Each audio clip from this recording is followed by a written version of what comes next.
this sounds like really bad as a coach and a fan of the sport, but like after going to a semifinal and like coaching at a semifinal, Yeah. I realized that it's can sometimes not be as exciting to watch as a sport, and especially in person. Like, Yeah, sometimes there's a lot of sports like that, in my opinion, that it's like, the live event's great and everything, but like it's kind of nice just to sit at home and like hear the commentary too. Yeah. Although sometimes I could deal without the commentary. Yeah, with the CrossFit one, I don't know about sometimes the commentary can be a little bit That's probably true for like sports I don't know as well. Like I watch baseball very casually. Whereas like if I like grew up like playing baseball, I was a baseball coach, or like I was super involved, I would probably like hate all the announcers. Yeah. It's like when I don't know like anything about football outside of like watching it casually, but like I know that when Tony Romo came on as like an announcer, everyone was like, he's like play calling before the play even happens. Because he's like actually been there and done it. I enjoyed Adrian Conway as a commentator. I think he had valuable insights and would point out good stuff every once in a while. He was a little too he was a little too heavy on the CrossFit, which I get he has to be when you're like broadcasting, but it's like it kind of drives me crazy when the broadcasters are like, this is the best part about CrossFit is like the community and the fact that everyone can do this in their gym, and it's like, no, all the games athletes doing their workouts by themselves. Yeah, but everyone can do this in their gym if you have a handstand ramp, a snail, and whatever. Right. Yeah.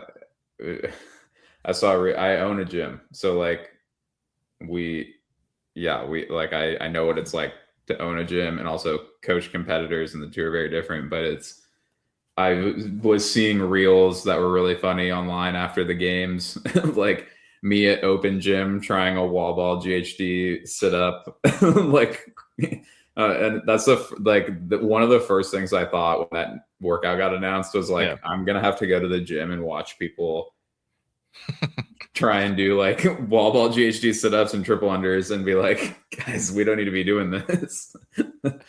I feel like you, as a gym owner especially, I feel like that when that kind of stuff comes out, you're like, oh great, now like all these gyms are just gonna be trying this on their members. Yeah. The only time I will say, the only time, maybe not the only time, but in recent memory, the toes to ring, I think, was like one that I was like, yeah, like people could do that. That's actually probably easier than doing toes to bar. Like when they had that, I was like, okay, yeah, like people could do toes to ring.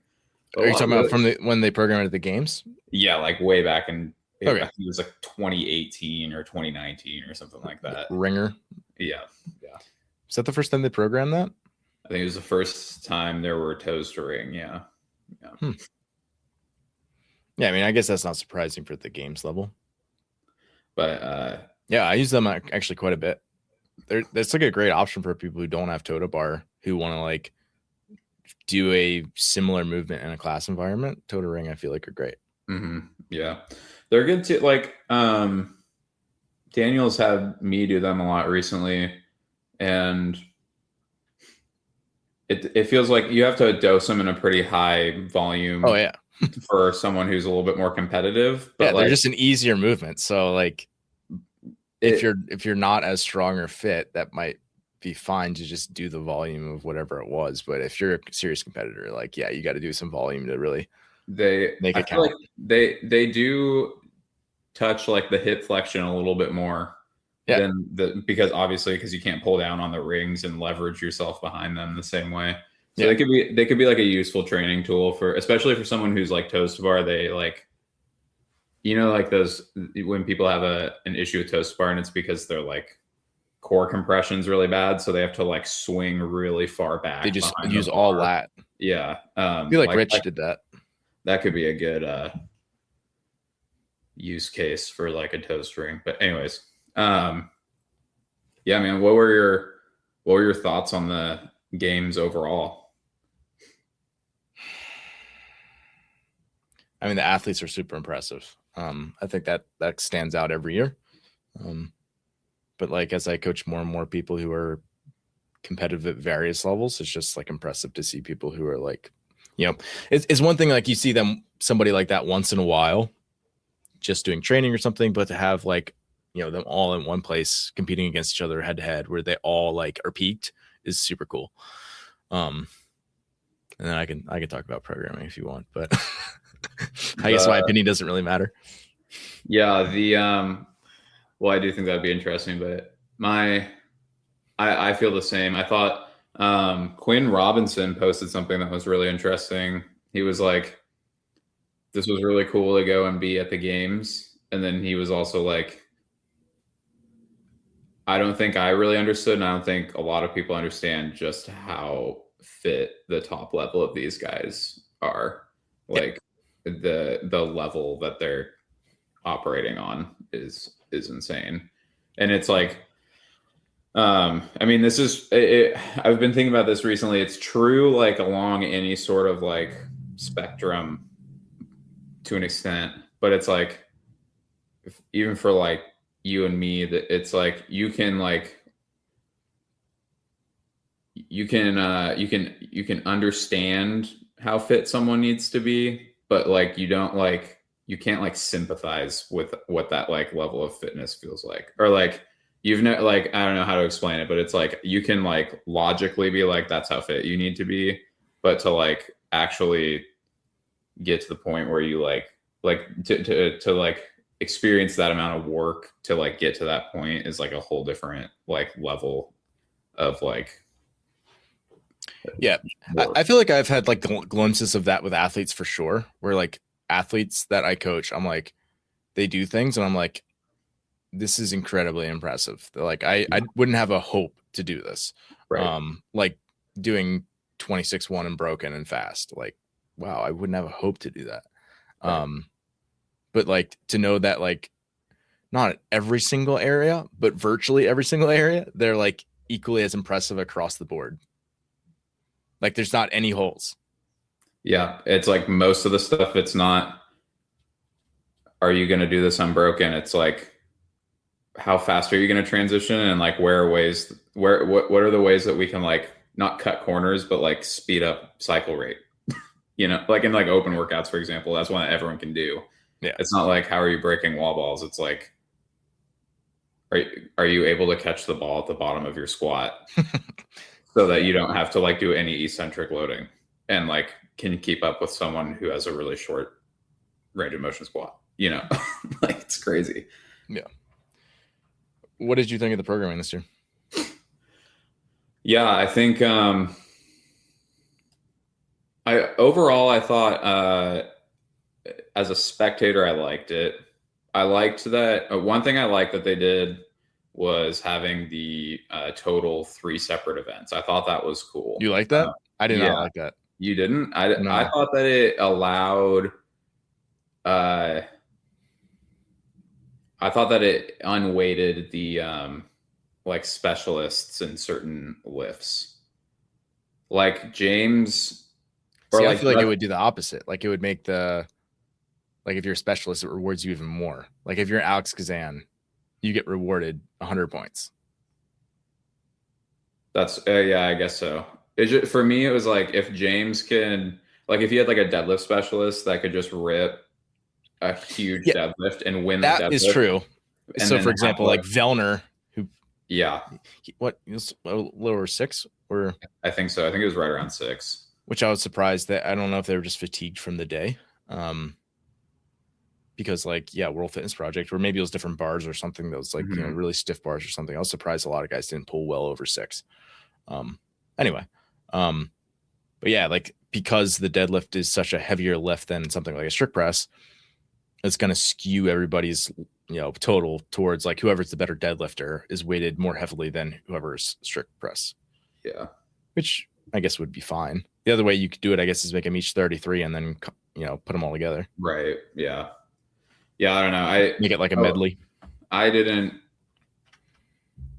I didn't mind it. It for me, it was like in my head, the way I was thinking about it. And this probably the reason that it doesn't hold up as well is because they're all so close to each other anyways. But like Justin, I think only strict pressed like 195 or something like that, which is still great, but like a lot of people can strict press 195. And so if he was able to like, I don't know, if he squatted like 500 and pulled 600, for example, I know he didn't, but if he did, if it was just a one flat score, he could kind of like hide that pretty bad like hole in his I get what you're saying. But like, yeah, you couldn't hide anywhere on if you have like a bad lift, you just get really hurt by it. Yeah. I thought that, I don't know, I liked the first day. I thought the first day was cool. I didn't like the bike. I thought the bike was boring to watch. I thought that they I don't know. I wasn't like interested in it at all. Because it was so, like, I actually haven't really watched like, like a lot of like track cycling. But like with road cycling, because there's so much varied terrain stuff you're going over, like mountain biking, cyclocross, they're all examples of that, where it's like there's enough variation that someone can make a move somewhere and like you'll actually like break free and like be able to use some strategic advantage there. That's like somehow inherent to the course. Whereas if you're literally just going in big circles, you're just going to draft off the person that's in first and then just wait as long as you can to make your move. And that's literally all you do.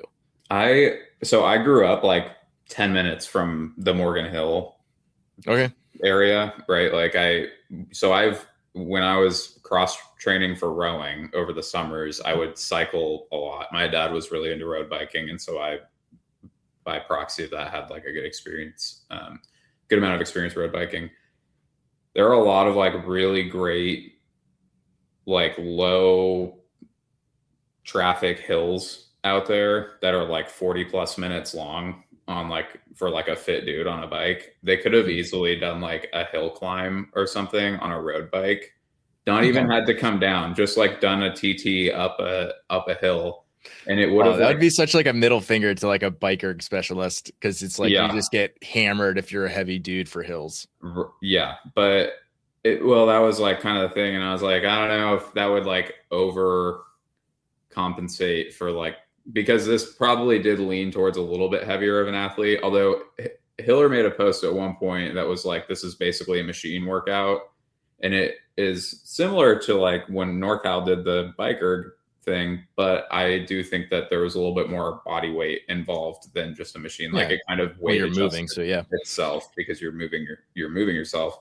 But I'm also sure that was a consideration. I bet that there's a lot more going on that I don't understand, where you have to get like permits from like the sheriff's department and stuff to like do an event on like a public road and stuff. So I imagine that that's like part of it, or maybe they didn't think about that, but I think that would have been cool, but whatever. Yeah, I mean, maybe the goal of the test, and maybe we're overthinking it, because I really question how much time and thought they put into this stuff compared to some other people in the community. But it's like, did they just not think about like, oh, like this is going to reward the person that can just keep their foot on the gas the whole time at a consistent rate and then punches at the end? Yeah. Which is like it's a very similar profile of an athlete who's going to do well in an erg. Right. Like the guys who did well on that, probably, I wouldn't know. I haven't checked, but like, I would assume they would have excellent FTP stuff. Yeah. And the scores on 7,200 machine or whatever they called it, the first event on Sunday, I bet that the correlation between the results there is probably quite similar. Provided that they noticed they arrow enough. Yeah. So real quick, the reason why I said about the totals was because they already had the snatch event, the snatch ladder. Mm-hmm. And then is there any other strength related one? I told one of my buddies, could probably argue that hang squat clean one, but I said that the hang squat clean one was it was definitely a strength test to an extent. I think you had to be like not bad at running, and if you were stronger, you probably did better in that event. Yeah. So even if you just call it 4, then 4 of 20 is more than normal. for a strength event. Yeah. For strength events. Like as a percentage of the total testing body. Mm-hmm. Yeah, there was I mean, 2 out of 20, if you did the total combined, it would be possibly a little low, 10% of tests, like normally. Yeah. Probably closer to like 15%. It's kind of typical. Yeah, I just feel like it's super interesting where all that is going, because I feel like there's been more like run time trials and less just 1 rep maxes at like the regional to semifinal level competition. Mm-hmm. Yeah, and they have been tending towards using like these kind of like battery and like speed. Yeah. Because it tests other qualities besides just strength. Olympic lifts rather than doing like a tough complex or a 1RM. Which I'm a fan of, probably because I'm weak. I think yeah, I don't know. I like the 1RM stuff. What I didn't like, so I don't have a strong opinion either way. I think that like this stuff is fine. The way they did it is probably fine. The thing that I didn't like that they've done in the past is like only getting 2 attempts to like yeah. Like you get 2 attempts. I actually hate that. And you have to lift on your specified window and all that. I was like, I don't know. I get why they do it for the total, because it's kind of like a almost like pseudo strongman, or not strongman, powerlifting thing that you could argue. Like you just get but even 3 attempts, you get like a real attempt. Whereas if you have 2, you get like half of a real attempt. It's right. Like, you still have to know you're making that lift. Yeah. So like I think that the 3 allows you to like establish a weight and then like have a clutch moment, and it is like too much of any smart competitor. It's like having 2 attempts would be a little bit too much of a gamble to like take a crack at a home run. Yeah. The only excitement in a 2 attempt window is watching people fail who shouldn't have. Right. Like you don't see any like highlight reel moment. It's just like the low, the opposite, like the somebody's worst point in their weekend. Right. What was your favorite event and your least favorite event from the games this year? I feel like I'd have to pull them all up in front of me.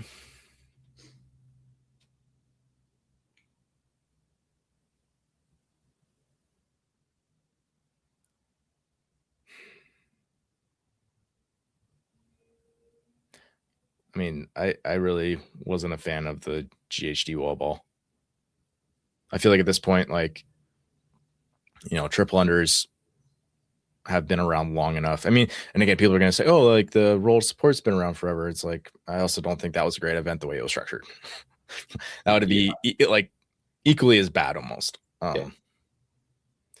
Like, again, I think there's ways to do new things that it's just like, it makes it where it's still fitness, because like that's what you're trying to test, or if you are trying to like test athleticism, I think something like, and this, hopefully we can talk about this eventually, but it's like the sandbag toss was like a great test of athleticism in my opinion, because it's like a new element tested in a new way that demanded a lot of athletic qualities. That it's not cheesy. It's like that's like a plausible thing that somebody might have to do sometime. Which is like the whole point of CrossFit, like originally.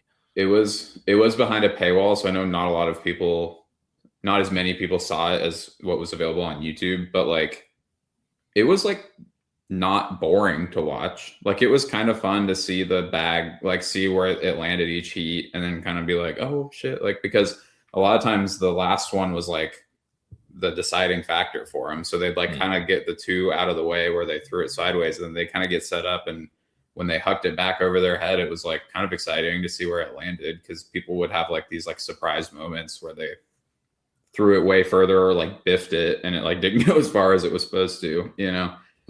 I guess it's like all of those things are like, it's plausible that you just end up somewhere where you're doing something that would somehow translate to that, like in real life. Yeah. Like people could go out and push hay bales. Right. Like you didn't have to have this thing that Rogue made and a med ball and like a target on the wall to like the GHD setup. Like I get that it's like a great muscle endurance driver, But outside of that, it's like it's hard to argue it's functional outside of that. Yeah, I agree. I think the Again, relative to like a sandbag throw or a, you know, yeah, you know, I mean, I've had conversations with my yeah, members even before, like a muscle up variation. Yeah, go because ahead. they're like, and they're like, what do you think, or like, you know, what do you think about this or that with how like CrossFit's, you know, ethos is or whatever.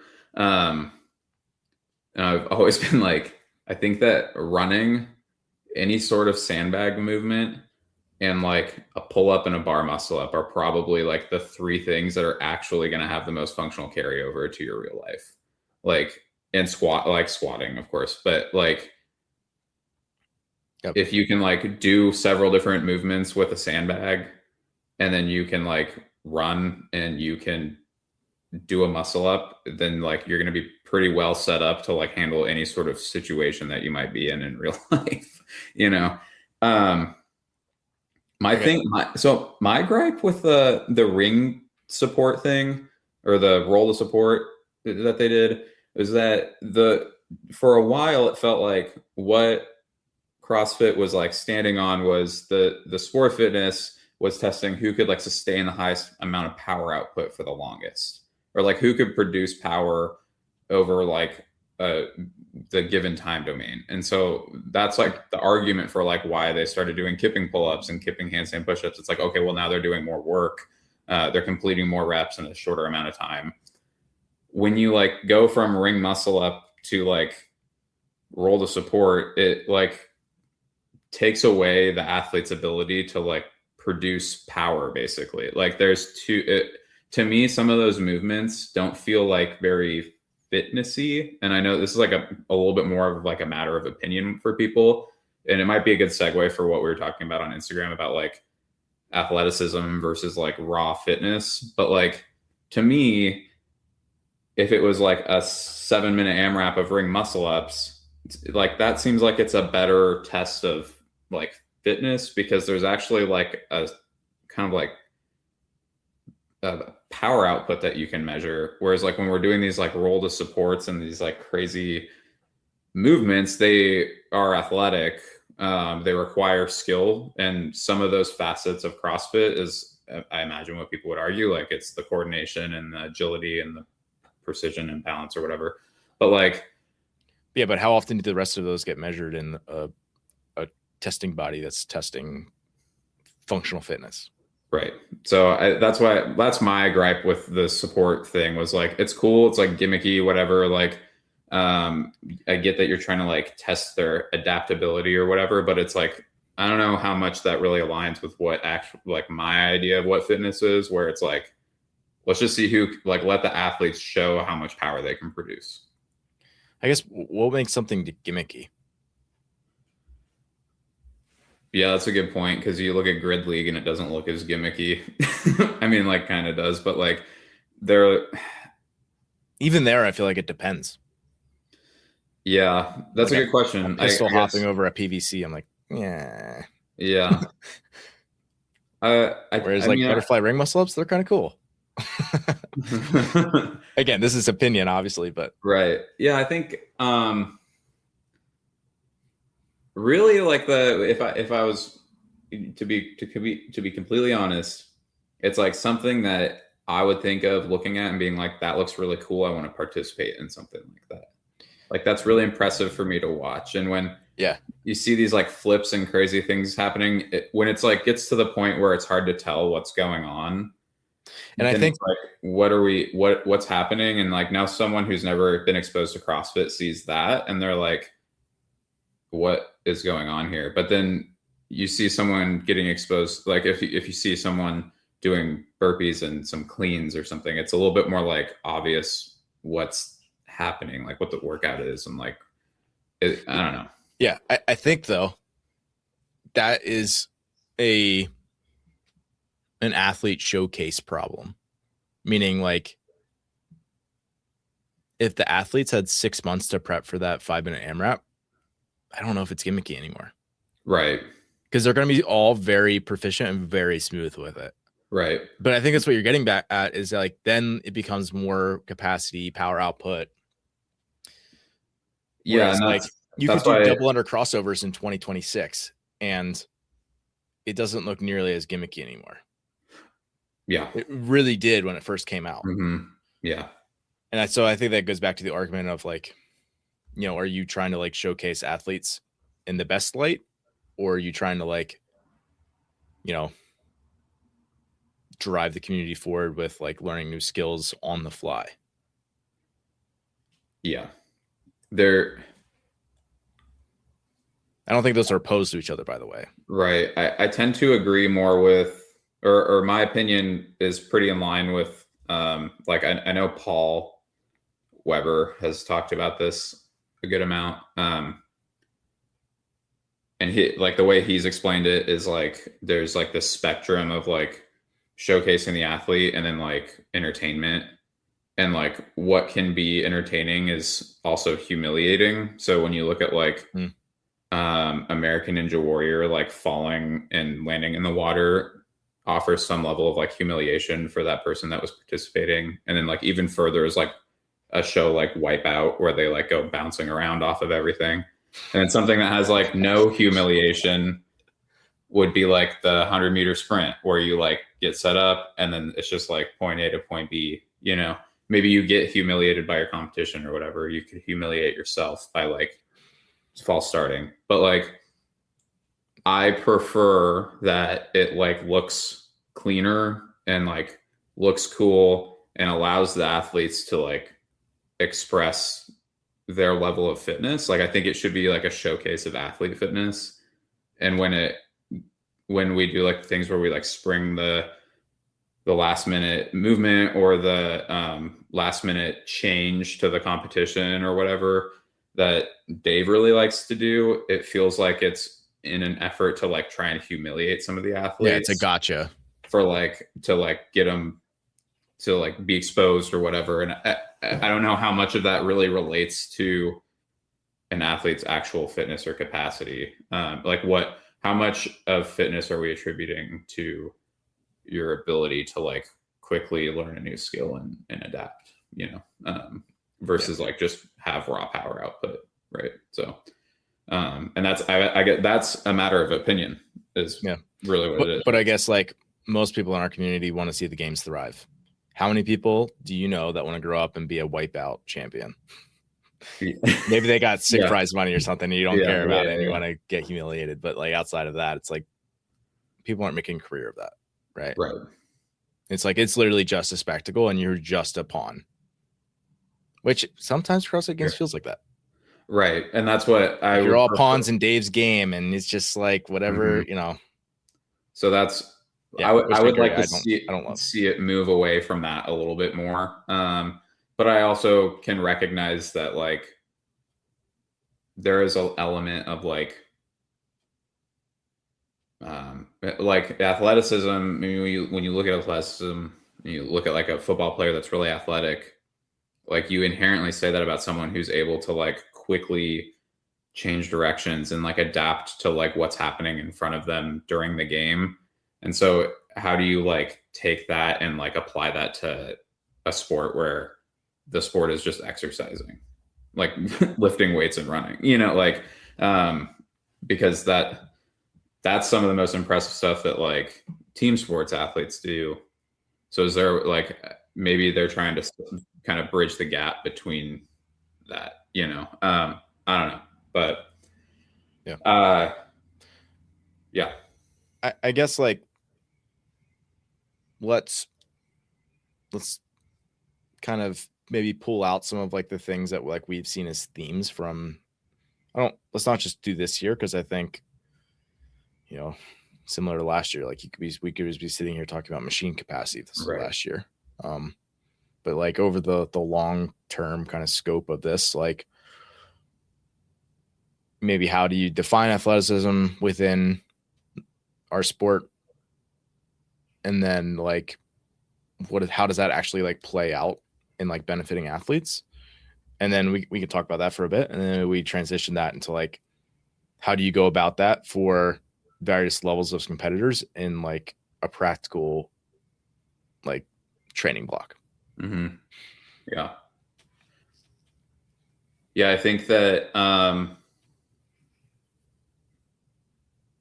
the thing that I would say that's like athletic about the CrossFit Games or like the individuals that compete at the CrossFit Games um,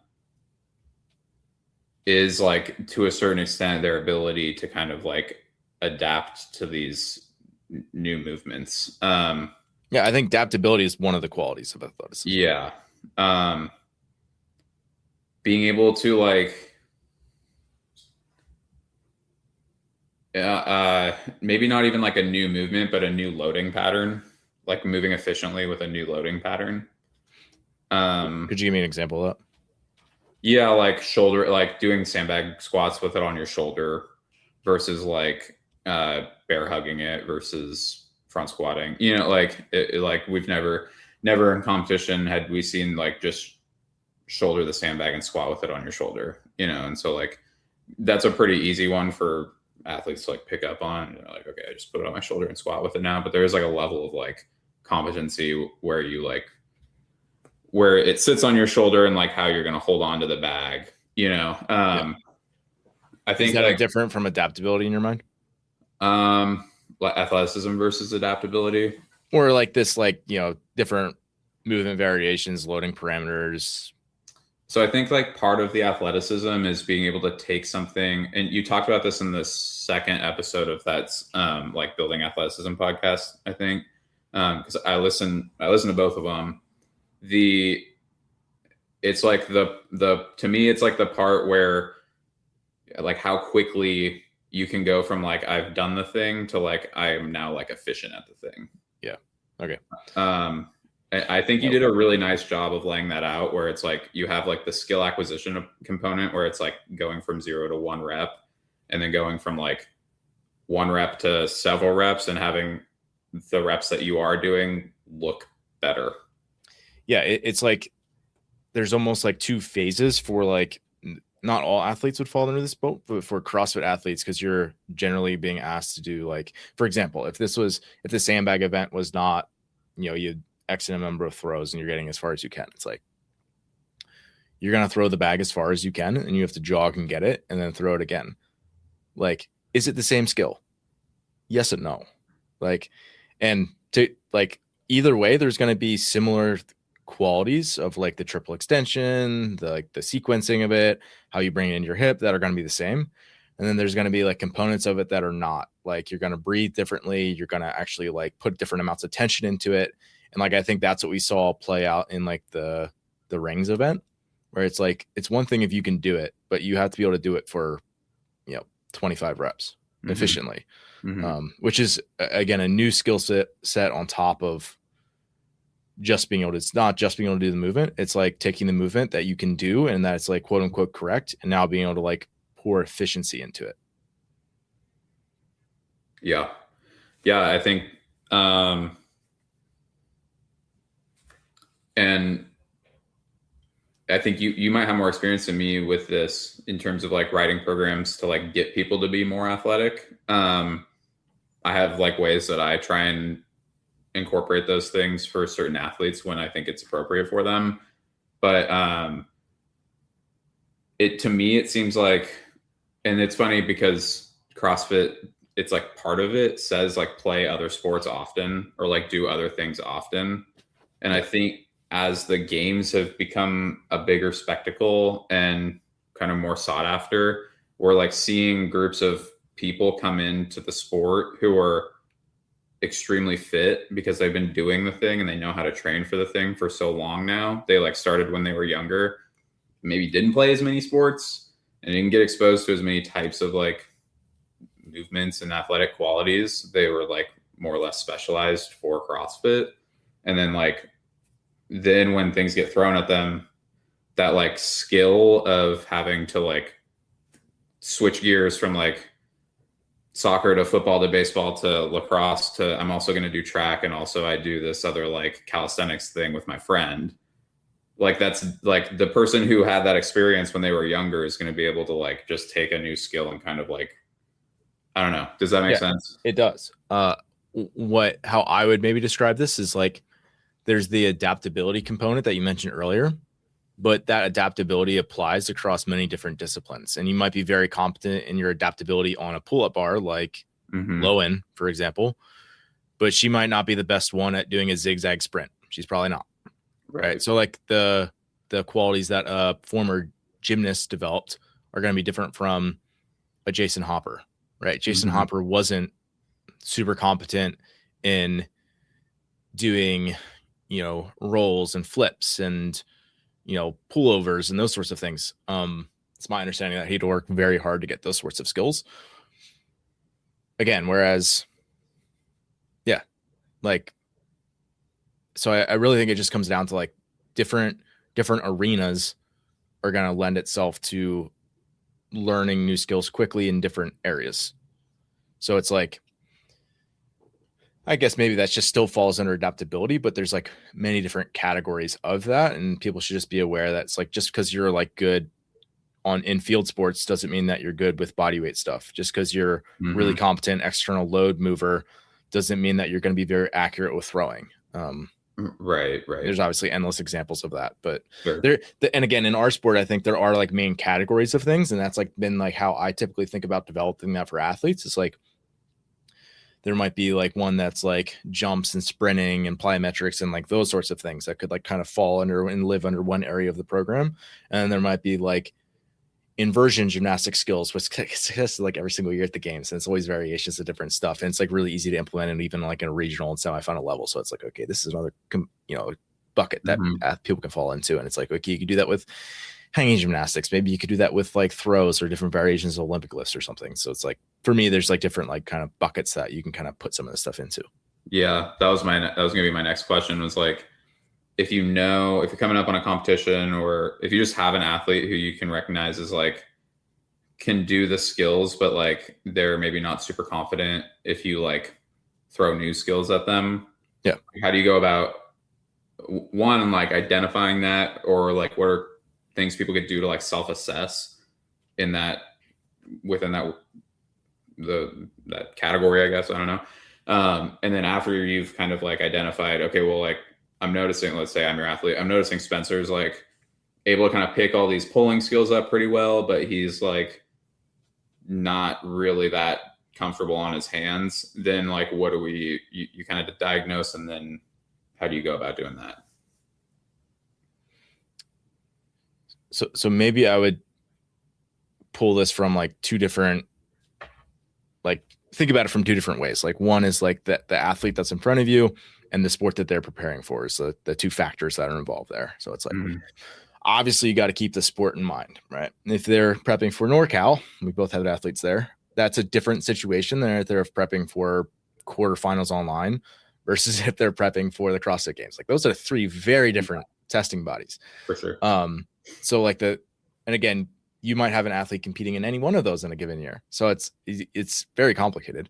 But then it's like, take that combined with like what you know about the athlete in front of you. It's like, okay, when this person first learned their ring muscle up, it took them a very long time, even though they're exceptionally strong.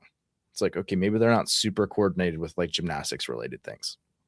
Or it's like, this person could power clean a house even when their form was terrible. It's like they probably have great triple extension abilities and explosiveness and like some of those sorts of qualities. So it's just kind of like, I don't really have a test for that. It's kind of You can just like observe. You can, yeah, you just observe it as a you coach. can like, and as an athlete, you can probably tell.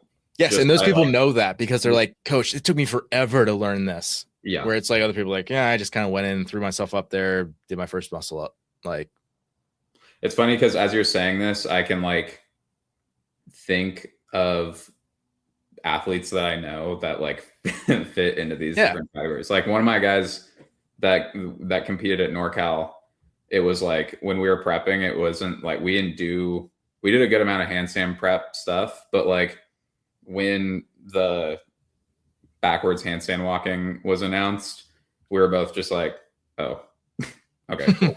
Like he's like so proficient on his hands, you know? Yeah. And so like, yeah, that's like an instance where it's like, okay, well, that's like a bucket that we probably aren't going to need to like spend a lot of time pouring water into. And then like, I think a really common one is what you just described. Athletes that come from like power sports backgrounds, like former football players and stuff that have really good strength and triple extension. And there's just like this, especially I find on the men's side, they're just like not really, they haven't been exposed to any gymnastics really ever, or like things like that, you know? Yeah. And that's the thing is like, you might get one or two, but you're not going to get all of them, like all the qualities, all the different categories of things. Right. Yeah, I think that is super common. And so like, for example, if you had somebody who was like very powerful and they pick up on a lot of like the external load movements very quickly, you know, not only do you not need to touch on those things very often, but if you do, they're just going to be very tired all the time. Mm-hmm. Where it's like, if you occasionally touch on it, that'll be enough for them to like retain all of it. Yeah. Whereas if you have almost all of it, I shouldn't speak in absolutes like that, but like where, and then I'll let you go. But if, for example, if I have someone who is not nearly that powerful, they're much more of a enduring athlete, they're not only going to need to touch on that much more because they need more development, but they have to touch it more because that's the way that they respond to things, is by doing a lot of it. Mm-hmm. Yeah. And that's, yeah, I think you're kind of already taking it there, but it's like, that is especially true for like power-based stuff where you're going to have to use some sort of like external load to practice it. And to compound on top of that, the people who are really good at it and proficient at it can lift more, which makes it even more fatiguing for them. Yes. Which is like even a higher training cost to Yes. like have it in the program. I would say that like handstand walking and inversions probably come at the lowest fatigue cost because it's more or less an isometric in core. Once you start getting into like bigger muscle groups doing like dynamic eccentric contractions, it becomes a lot more fatiguing, and then you have to like look at, you know, how much you're dosing and stuff. But yeah, no, I think that's a really good point. It's like the better you get at something, the like you are able to like elicit a more potent response within yourself from like doing that thing, and then it becomes, that in itself makes it more fatiguing for you. But at the same time, you also get more efficient at it. I was just going to say that, and this is the other thing, is less energy at the same time. So it's this weird balancing act kind of, you know? Yeah. It's like, it starts getting pushed to the ends of the spectrum, maybe, where it's like, if your maxes keep going up, just as sounds, your maxes keep going up, it's literally heavier. Where it's like, if you continue to do handstand walking lengths of 25 feet, just handstand walking, it's like that continues to go easier, get easier and easier and easier. Right. And so like they just keep spreading apart, where it's like you're going to elicit more and more of a potent response, and you're going to be able to handle less and less as you get stronger and stronger in your absolute lifts. And as you get more and more developed with fixed effort requirement things like a gymnastics rep, a handstand push-up, a ring muscle up, stuff like that, everything just keeps getting easier and easier and easier. So you can handle more and more, and you get better and better at it. Right. But then you don't have to like, I mean, you'll reach a point where it's like, it doesn't make sense to do any more than X number of reps of this. And then that's when it's like, you just start adding other stuff into it to, you know, challenge it or stress it or whatever you need to do. Yeah, I think that's one way to do it. And I think that's like a good like fitness way to think about it. If we could like stay on the athleticism component, the way that like I've typically thought about this with athletes designs is like, you kind of want to be pushing the qualities of different movements just up perpetually, right? So it's like, okay, you might, and again, you obviously could tweak this over time. It doesn't have to be like you're pushing up all things all the time, because that's just a really good way to break people. But like throughout somebody's year, you might choose to work on like, okay, we're building like the skill of your inversion work, versus we're getting towards the season, you should probably do more volume in handstand walking just at like fast and under fatigue. Yeah. So like combined with like, okay, we should work on like how much you can press over your head or support and walk over your head. So it's like you're taking the pressing component, and you might be like pushing more muscular endurance qualities into it. You know, your ability to breathe and move in a movement, And then you might like be pushing up the skill related components of that and the strength related components. And you could do that with, again, any number of things. And they don't have to be necessarily like opposing to each other or like in there all the time. But it's like, you know, if you've got somebody in like ring muscle ups, they're super easy. They're really good at pullovers and other stuff. You might be like, oh, let's like start mixing in some of these like ring things and like play with them. Like, and it's not going to be inappropriate for them where it's like maybe of an athlete of a different level. If you were like, for example, yeah, you didn't have a ring muscle up yet. It's like your development is like, okay, you're working on your strict strength to get it. And then you're working on some drills to support it. Right. And that's like your skill development. Right. Yeah. It's funny how like you kind of like, as you gain, you know, let's not call it fitness, but like ability across these like skills, your training can get less and less specific for them. But then you take it and you have to like, depending on the competition that you're going to, or if they're going to compete soon, then you like kind of like zoom in on certain things that you are, I mean, in this sport, more or less betting on showing up. Right. And so like, kind of like I mean, it's exactly what you're saying. It's like, yeah, hey, we're in the off season. Like we can get really broad with how we're approaching inversion skills right now, you know, play around with them. And then, yeah, you might, I don't know. Like for example, I have a guy, his gym bought a handstand walk around. He's pretty competent in other things, but he obviously I don't think he's ever done it before. So he couldn't do it. Right. So it's like, we're doing that like twice a week right now. And I guarantee you in like another 3 weeks, he's going to be able to just kind of mix it into whatever he wants. Yeah.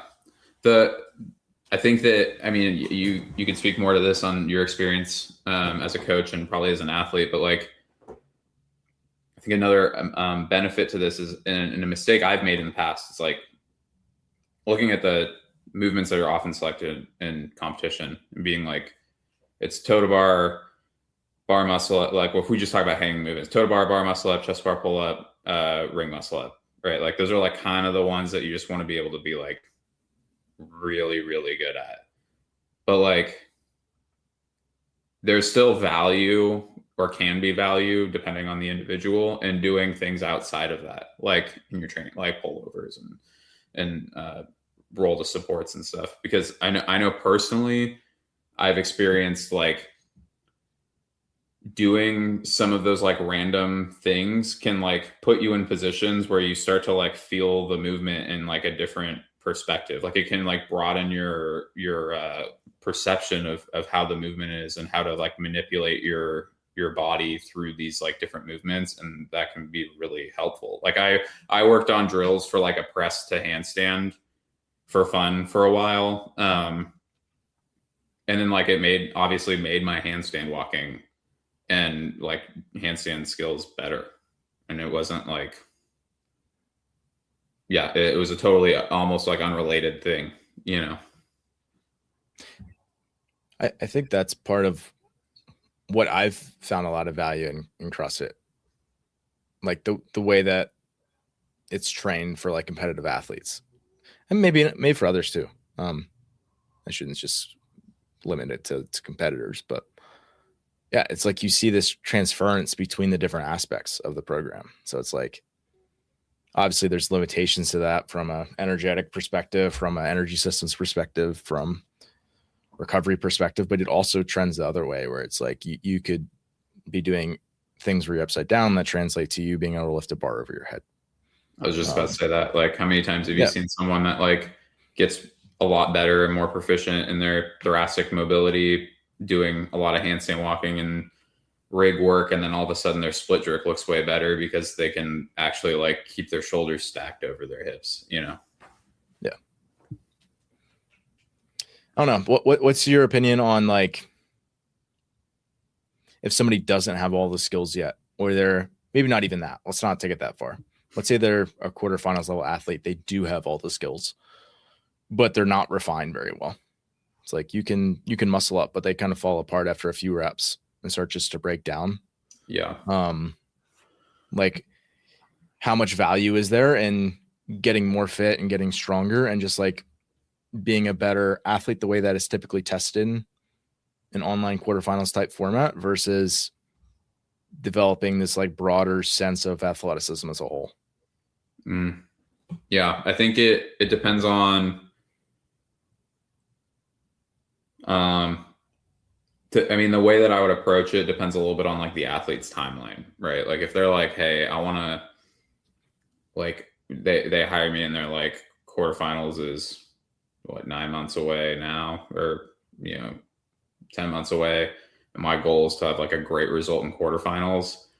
The way that I would approach building that skill would be a lot different than someone who comes to me and they're like, my goal is like elite semifinal level. I don't care about my result in the quarterfinals. All I care about is in-person semifinals and performing well there. The approach there is going to be a little bit different, obviously. In general, in the fact that you're just going to incorporate possibly more things of future tests if you got somebody who's thinking a little bit more long term. Exactly. Yeah. Like, especially if they have the skill and it's not as like, if you're saying they already have the skill, they can do the skill, but maybe they're not like super proficient in it, and like it's breaking down sometimes when it probably doesn't need to. I totally agree with you, because I literally just had this conversation with one of my younger athletes the other week. Was like, it's really easy to get done with the competition and be like, okay, we got this quality, and this quality that we need to get better at based on this subset of tests that we had. It's like, those are all true, but also it's no more true than the competition that you had 3 months ago that this and this was poor, or the competition last year that like this and this needed work and it's still not quite where it needs to be. It's like, okay, these things are all true and we will get better at them and we'll make sure that we do. But at the same time, we need to just make you a more robust athlete as a whole, the way that you're commonly going to be tested. So it's like, yeah. And that's just kind of like a balancing thing of like, how much runway do you have and how much like, are you willing to think long-term? Yeah. Cause if they're not, then, like if it is someone who's like 6 months, I need to be ready for this quarterfinal, and that's like the only thing I care about is like making it into quarterfinals. It's like that would be like where I would fall back to like, these are the 4 hanging movements that we need to be really good at. You're going to get exposed to them frequently. We're going to practice them. We're going to work on being able to do the requisite amount of volume. And then we're going to slowly increase the level of stress on the movements as we get closer to competition. But like, yeah, if there's no time limit on it, then it's like the kind of broader approach can work a lot better, because you're leaving, you're building like this wider foundation, I guess. Yeah.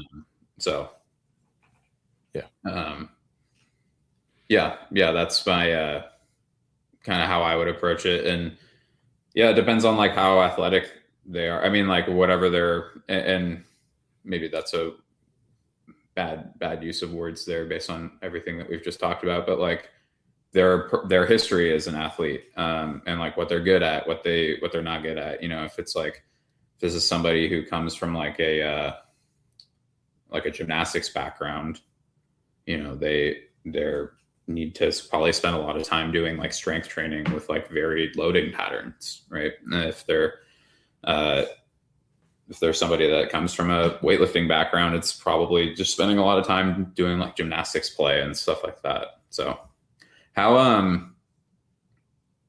rigid do you get with programming the, like, I call it like play, but like the stuff where it's like kind of more pulled back and just like skill adjacent or non-specific skill work, I guess is what we could call that, where you're having them do like practice triple unders or crossover double unders or whatever it is? I mean, obviously there's sometimes where there's like, this is a skill that we know you're going to need at some point. Maybe it's not in like the commonly tested body, but it's like right outside of it. Mm-hmm. A pullover would be a great example of that, right? It's like, as of the last 3 years or whatever, it's like it's gone from like way outside the circle to like just outside the circle. It's like, it doesn't show up at every RX comp like a muscle up, no, but it shows up in a lot. So you should probably have it as a skill. So like there's things like that just kind of be like on your radar as a coach that like, hey, this is again not like the most important things, but they still need development if you're someone who's going to be competing regularly at an RX or above level. And so if it's something like that, it's like, okay, there might be a slot in a week where it's just like, okay, it's a good spot to develop some of those sorts of skills that could also prep you for this piece to come. So it just kind of makes sense and fits. There might be other things where an athlete needs more general development, but they're not very confident or they're not confident in their abilities to even just like really engage and like play. So then it's just like they need a little bit more structure. Yeah. Where it's like, here's a progression. Once you get through one of these, go to the next one. If you have no success with it after a few minutes, just skip it and go to the next thing on the list. Right. If you have some success, stick with it. And then it's like, video stuff and send it to me and we'll talk about it, and trash stuff that you have no success with that is accessory anyway. So right. That would be maybe one category. And then there's like the competent movers who are often like enjoy some of like the play-based things because they have like a bigger toolbox. Mm-hmm. And then it really doesn't matter as much what they get in terms of touches. You just want them doing something new as long as they're kind of in this category of thing. And then it is much more broad. Like I literally had a kid, a teenager, working on, it was gymnastics play. I was like, okay, pick an inversion skill for 10 minutes. And then I was like, pick a hanging gymnastics skill for 10 minutes. And he like learned his pullovers on the rings in like 2 weeks. I was like, well, this is great. Yeah. But that's the example of like competent, capable, and again, doesn't need to learn it, but he'll be better off for having learned it. Sure. Yeah. I think that one also, depending on the athlete, even if they are competent and capable, they have that big toolbox. I find that I also will still need to put time limits on things. Oh yeah. It's just never just, practice this. It's always a time. So like they get that one itch like in the back of their head where they're like, I'm kind of close to this. And then it's like, I mean, I've done it, right? Yeah. 45 minutes later, I'm like, I've been trying to freestanding handstand hold for 45 minutes now. Like I need to do the rest of my training. Literally, I did that with freestanding handstand push-ups. And I was like, my neck is broken. Yeah. You walk out of the gym in a C collar. Literally. So true. Yeah. No, I think that I've had athletes tell me like, thank you for putting these time limits on this. Cause if you didn't, I wouldn't be able to like pull myself away from like, I would get too pigeonholed in that. How much time do you give them? It depends on what it is. Like for double unders, I'm like 3 minutes. Okay. Like three to 5. For most stuff, I give them like 8 to 10. It depends on what it is. If it's something that like, and I'll put in the notes, like if it's like, okay, here's someone who's like a really good puller. They just don't know how to do the pullover yet. And they just need to practice it. I'll be like, practice for 8 to 10 minutes. If you get one, do a handful of reps and then move on. Like you don't need to, because like otherwise these, like I can think of one of my guys, like he'll get one and then he'll be like 2 minutes into the practice set and then he'll be like, okay, now I have 8 minutes to do as many as I possibly can. And it's like, no, that's not the point. We just want to like get a couple reps under our belt, but like, yeah, I think it depends. And I think it's also like good on the other end for people that are getting frustrated to like not build resentment towards the thing that they're working on. Cause if you like, especially with something like double unders, which is like why I kind of like that like smaller time frame is like, if they're not having a good time practicing them and you like spend 10 minutes being pissed off at a double under, like you're going to build a lot of resentment towards that movement. And I see this a little bit more on my affiliate side of things. I was going to say, I feel like it works two ways. But I'm like, just move away from it. Like come back to it. You'll be fine. Like, but I mean, their competitors are stubborn. Like it's part of like them being competitive, they can be stubborn, I should say. And so like, if you give them a skill that's challenging for them and they're not getting it, it can like, I try and avoid having my athletes go into like a tailspin because I've certainly done that myself, and it's like I know from having experienced that myself that it's like not productive. So I just try and like put those guardrails on there so that yeah, I feel like that often happens with the example of like you prescribe something kind of hard, meaning like fixed, I should word it as, meaning like do this muscle up drill 3 sets of 3 as your B in this skill session, and they can't get it figured out, and then it's like I can't do the prescription, where it's like if it's 10 minutes of play, even if I fail all 10 minutes, it was meant to be play. Yeah. The framing matters a lot with that stuff. Yeah, the expectations, I guess, is just what that comes down to.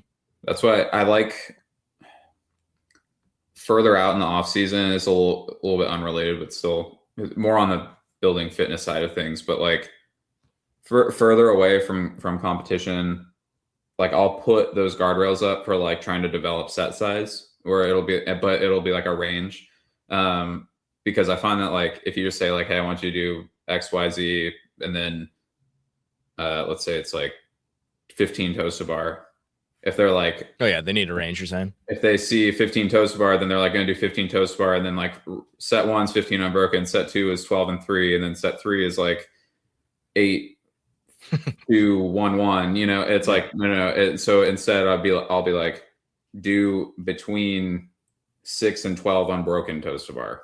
And like let them kind of like manage it themselves. And like the goal obviously is to get, the most or whatever, but like the guardrails will kind of like help maintain the like level of quality that you want out of it. Yeah. I mean, I guess that'd be no different than if you had an athlete and they were going to, like you're saying, okay, we're going to, accumulate this number of toe to bar reps in X number of sets. And we might give you a bit of a range by putting a time limit or constraints onto somebody's practice. You're limiting the amount of volume they're getting, because even though you're only making attempts or practice or whatever it is, you're still accumulating time, which is kind of the point in the first place. Right. Like if you're doing double under attempts, you're still jumping. So it's like you can't do 40 minutes and expect your Achilles not to explode out the back of your leg. Like you got to be aware of how much time you're spending on this stuff. Yeah, and it's like even it's kind of like that to an extent. It's almost like that Dunning-Kruger curve for like you could like relate fatigue and like building skills the same way, where it's like if you are really bad at the skill, you like don't even have it yet, the amount of fatigue might be a little bit lower, but it's like it becomes more and more costly as you get closer and closer. Or if you're like bad at doing the skill, the amount of fatigue that you like accumulate from doing an arbitrary number, like 10 reps of the skill, is really high. And then as you get really efficient at it, the like amount of fatigue comes back down. Yeah. I think that's what we talked about originally with it, is like, right. You step 1 is learning it. And then step 2 is like making it efficient. Which again, I think people who are very good in our sport are very good, especially with 2. Like even if it takes them a bit to learn, once they got to figure it out, they'll get very good at making it tolerant to a lot of volume quickly. Because they have a high level of like, they have a really good base level of fitness, which like allows them that helps for sure practice more, right? Yeah. Like, so like once you can that's a good get those like neurons firing, where you're like, okay, this is the way I need to do it. The hardware is already in place to like do a lot of it. It's just more about like the sequencing, right? Yeah, it's like if you had somebody who was I'm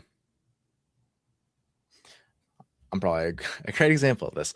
Like I did triathlon sometimes in off season when I wrestled, and like in wrestling, you just stand there and bounce up and down to warm up. That's like your warm up. That's like a normal thing in wrestling. It's like a boxer. If you ever seen them like kind of like skipping rope and jumping around, that was like a very normal thing. Like you didn't even use a rope. You just jump around.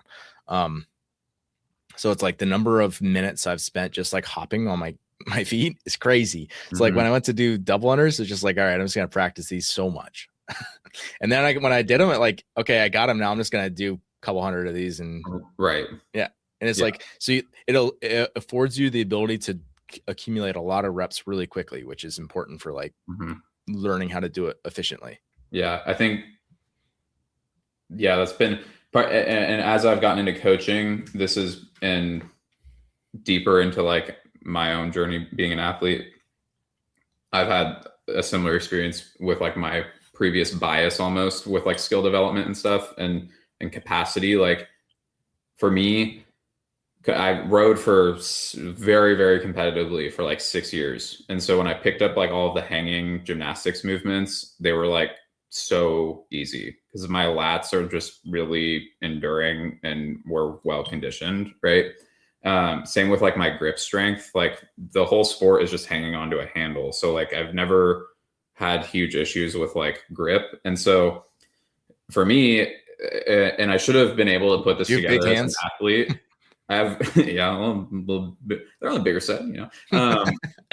But like as an athlete, I do like okay in the open workouts, and then there'd be one that had like a ton of high volume pulling, and I'd be like top 1,000.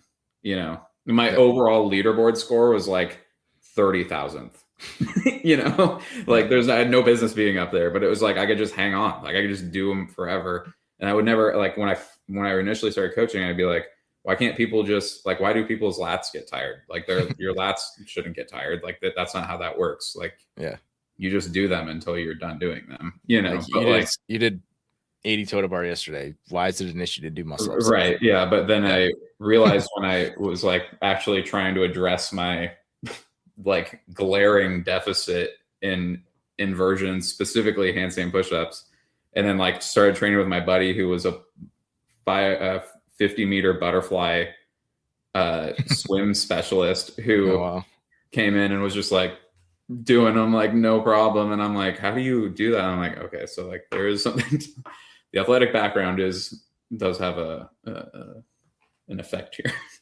You know? Yeah, I also think like anatomically there's obviously movements that people are just going to be, you know, you're going to be predisposed to just being way more efficient at doing. Like I'm sure your handstand push-ups from a patterning perspective are not as efficient as they could be. So then it becomes very costly from like a orthopedic standpoint. Dude, my buddy does handstand push-ups and his elbow angle is like this. And there's no like lateral movement at all. It's just straight up and down. Parallel, bro. I'm like, dude, I was like, you need like 45-pound plates if you want to feel what it feels like. Yeah. Again, I try to pick on myself for this thing. It's like I'm not built great for squatting. So when I squat, my back gets ruined from high volume squatting. Mm-hmm. Like my mid back from like a front squat workout is just toast. Whereas like if you're built for front squatting, it's like, oh man, my quads are a little stiff today, but my back feels great. Right. So you're like, hey, my quads never hurt from front squatting. That's pretty rare. Yeah. Yeah, I'm more likely to get oblique soreness. Yeah. Bracing the crap out of it. Yeah. So I mean, I think that's part of just like your development as a coach. Like you start off only being good at coaching the people that are like you because you only really have experience with you. And then like the deeper you get into things, like you have more and more experience with other types of athletes. And then you learn how to coach them better. Yeah, which is, I think that's fun. I mean, to be honest, I feel like there's not a lot of coaches in our space who are really good at coaching several different types of athletes. Do you think, I think I've noticed almost like this, similar to how we've seen the shift from like games athletes where people who were once at an affiliate, they're still at the affiliate, they do competitor programming. Now they become a games athlete. You missed the blog. Now I'm like, the blog's in there at some point. Yeah. And now I'm just mainlining competitor workouts in my garage. I've never been to an affiliate before. You know, I'm just going to be a professional CrossFitter now. And that there's like also coaches that I know that have come into the space that are just like, they've never coached at an affiliate. And I don't want to be like, I'll say, I don't think that you have to have coached at an affiliate to be a good coach for a competitive athlete. That's not what I'm saying. What I think though, is the sheer number of reps that you get from coaching at an affiliate working with people who are not talented and don't care that much. Yeah. Can like make you a really good coach really fast. Like you get a lot of reps in really, really fast when you coach at an affiliate. Yeah, I've seen an infinite number of ways to mess up a toes to bar. You know. Yeah, I mean, at the end of the day, like competitors are people. So the more experience you have coaching people, I think there's inevitably going to be carryover to the people that you coach that just happen to be also really fit. Right. Yeah. I think it also helps you to relate to when like elite athletes are struggling with things. Yeah. And you're like, you're just a normal person like everybody else, like trying to figure this out. Yeah. So when you're literally crying because you had a bad muscle up day, it's like, okay, I might not be able to relate to that. Right. But like I know what you're going through because I've had other people that have been in similar situations where like I've struggled with other stuff. It's like you're just a person having a hard time. We're okay. Yeah. Yeah. I mean, I feel like, I guess to answer that, I think the more diverse background you have, you bring fresh perspective to whatever you're doing. Like because were you collegiate athlete? No. No? I tried. Did you just row as like a recreational sport? Yeah, so I rowed in high school for 4 years. Oh, you rowed in high school? I rowed. I didn't know that was a thing. Yeah, I rowed in high school for 4 years. So I rowed freshman through senior year. My junior year, we got second at nationals, and my senior year, I went by myself, which was hard. Like rowed in a boat alone, and got like symmetrical 13th, I guess. I think it was either 13th or 15th. I can't remember. And then I went to University of Oregon, and they had a club team, so when I was rowing in high school, back then they had lightweight rowing. So I had to be under 150 pounds when I competed. Oh, wow. And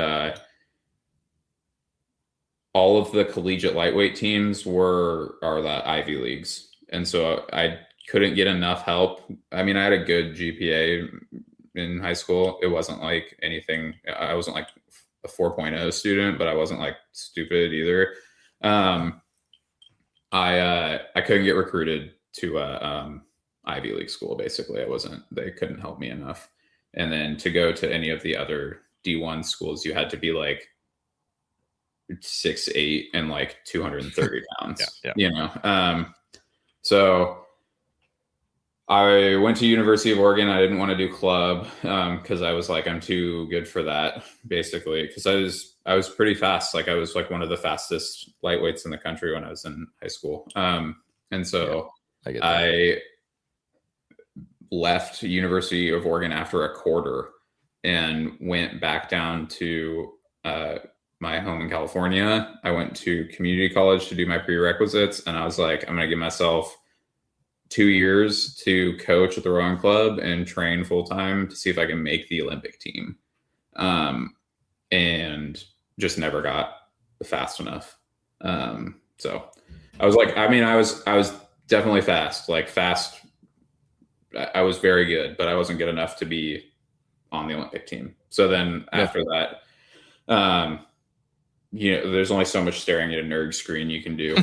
So I was like, I want to go do. My coach, the buddy who I was coaching with at this club, turned me on to CrossFit through the 2015 Games documentary, and I watched it, and I was like, can't be harder than rowing. I'm gonna go do that. And so I like went to the affiliate that afternoon and was like, sign me up. I'm doing the workout today. And they were like, all right. I just got like bodied by a bunch of like soccer moms, dude. It was awesome. And then, and then I was like, I'm going in twice a day because it was like how I trained. Like when I was rowing, it was like I just did 3 sessions. Like that was just what my training was like. It was like steady state in the morning, go in, lift midday. And then after I was done coaching, it was like threshold work, or some combination of those 3 things. And so when I started doing CrossFit, I would just do the class like 3 times a day. They'd be like, you're back. And I'd be like, yeah, dude, I'm ready for another round. Like, but that's great. Yeah. So, it was a little, my whole origin story. But no, I did not row collegiately. I rowed while I was in college, but I rowed just like on my own. So, yeah. But either way, like all of like your experiences coaching an affiliate, yeah, with other types of athletes? Like, I mean, yeah, I started coaching rowing when I was 18, you know? Yeah. So I've been coaching for 12 yeah, years. at the end of the day, like performance is performance. Yeah. Like it doesn't really matter if it's thrusters and pull-ups or rowing. Yep. Yeah. Cool, dude. All right. I really had fun with this. Yeah, me too. Thanks for having me on. I need to Yeah. start doing mine again. I haven't recorded it in a while. I kind of got lost in the sauce after I went to Europe. So my wife and I went to Europe for like a week, and then I came back and then was like trying to get back into the swing of things. And it was just a little crazy. Yeah. So, yeah. Where can people find you? Yeah, people can find me on Instagram at Spencer Coaches is my Instagram. That's it, man. That's kind of all I've got going on. There's my YouTube page, I think is the same tag. It's at Spencer Coaches, but I think you can just search my name also. I was looking at it earlier today, actually. Looks like you've got some good stuff on there. Yeah, I've got some podcast episodes on how to kind of like train around certain things and like some principles around training and that stuff. So yeah. Awesome. Sweet. Thanks, man. Appreciate it. Thank you, Ben.